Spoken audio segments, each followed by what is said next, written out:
Hello, magandang umaga sa Aquarius with the air elements. Lola Baby, nagpapakilala. Bigyan ko kayo timeless reading ha. Sa mga natitirang araw-linggo ng buwan ng Mayo.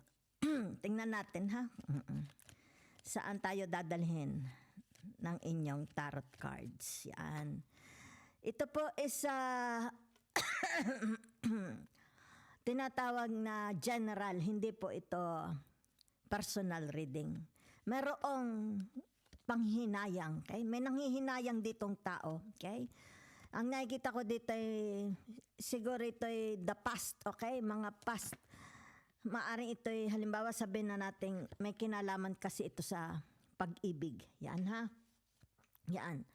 So, maaring naalaala pa nila kayo, hindi pa sila makamove on. Pero nakikita ko dito, sila is may asawa na, okay? It's like siguro na ikumpara nila, okay? Yung asawa nila sa iyo, okay? Yan. So, meron ditong panghihinayang, okay? Yan. Ay, kung maibalik ko lang, hindi na maibalik, okay? Yan. So, salamat. So, there is another energy to, yung tinatawag na, meron ditong panghihinayang, okay? So, maaring energy mo rin ito, diba? It's like tinatawag, maaring nalugi, merong nawala, okay? Losses, nakaranas yan ng losses sa tinatawag na finances. Yan ha, okay? Nakikita ko dito losses of love, losses of finances, losses of position, yan. Losses of friendship, di ba? Yan, kumbaga dito ha. Kung ano man yan, losses. So, meron dito tinatawag na the tree of ano ito? Yan no? Of wands, okay? It's like tinatawag na you are, this person is planning, okay? Planning for an adventure o tinatawag na pagkakaperahan. Yan ha, maaari ito sabihin na natin baka naghahanap ng trabaho, okay? Kung saan maganda, okay? Maganda ang kitaan ng pera, okay? So, meron ditong tinatawag, yan, whatever is this, it's like tinatawag, meron gustong magbalik sa buhay ninyo, okay, yan, okay, kung sino ito, it's like, maaring itong taong ito, yan ha, ibig sabihin ito, yung tinatawag na, ano sila sa iyo, get in touch, mag-get in touch. Yan na nakikita ko ha, possible. There is a possibility. Yan. Maaring dito yung tinatawag, naiisip ka nila, ano na bagaan nangyari sa iyo. Diba? Yan. So, maaring dito yung tinatawag na, kung ano man nangyari sa nakalipas, diba? Yan. Kung ano man nangyari sa nakalipas, sana magkaroon na ng kapatawaran. Dahil pinagsisisihan niya, it's like tinatawag na masyado siyang mabilis siguro sa kanyang paggagawa ng desisyon. Kung kaya dito tinatawag na gusto niya magkaroon ng connection uli sa iyo. Kung di kayo makapagbalikan, that means to say, mapaligaya man siya na ikaw is nakikita niya. Diba? Okay? It's like tinatawag, kung ano man ito, diba? Ano man ang nangyari sa inyo, between you. Yan ha? Gusto niya, kita mo dito, gusto niya ikaw makita uli. Yan ha, okay? Yan, okay, diretso ang basa. Meron ditong tinatawag na the four, okay? The four of, nung tawag dito, the four of swords, di ba?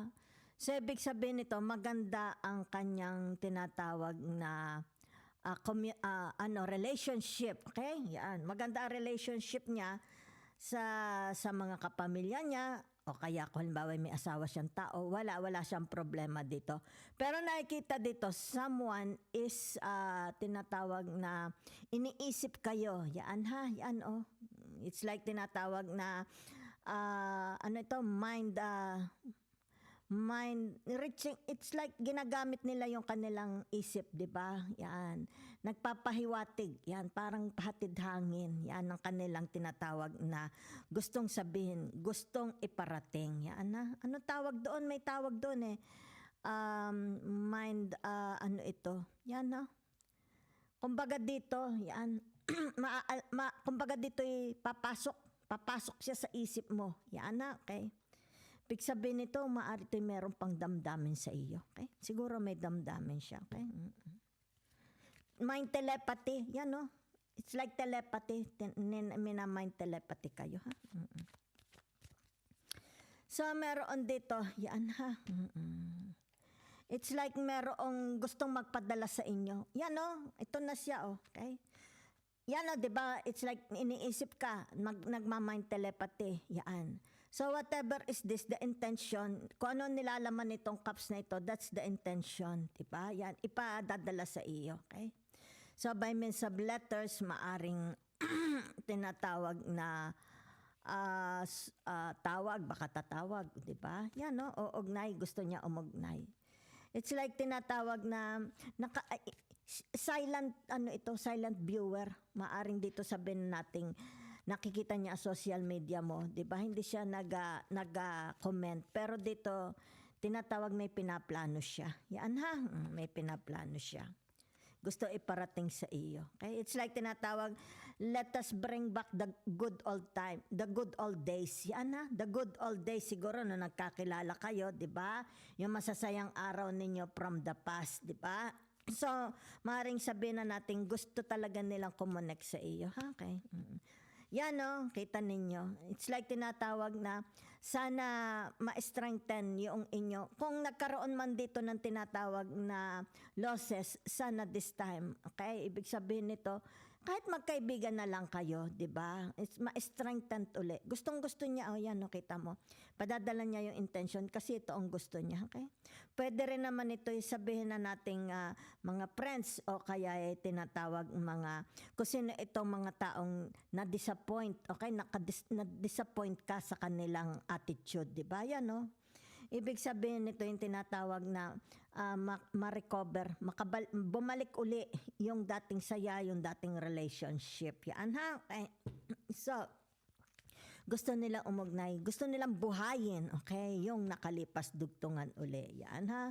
So, ibig sabihin nito yung tinatawag na ito, the high priestess, yan ha? Kanilang nararamdaman yan. Hindi pa nila, it's like tinatawag, sana papasukin mo uli sila sa kanilang buhay. Ana, gusto nilang papasukin mo sila sa kanilang buhay. Ana, oo.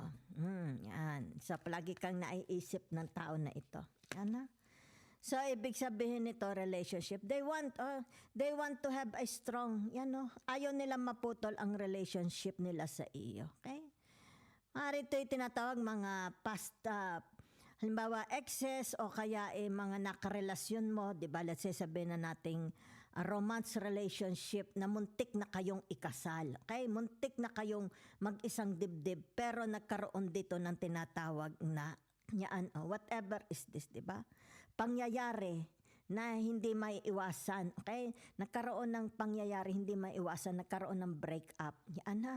So, ibig sabihin nito, yung tinatawag na hindi pa rin nagbabago ang kanyang damdamin towards you. Okay? Yan. So, kung kaya dito, yan kita mo, nang pinanghihinayangan niya ang nakalipas. Diba? Yan. So, yan ha. Ibig sabihin nito, yan dadating. There is coming. It's like the intention, letters, calls, whatever. Yan ha.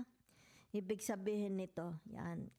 Ang nakalakip is yung tinatawag, the emotion, damdamin. Ano ang nararamdaman nila. Okay? Yan.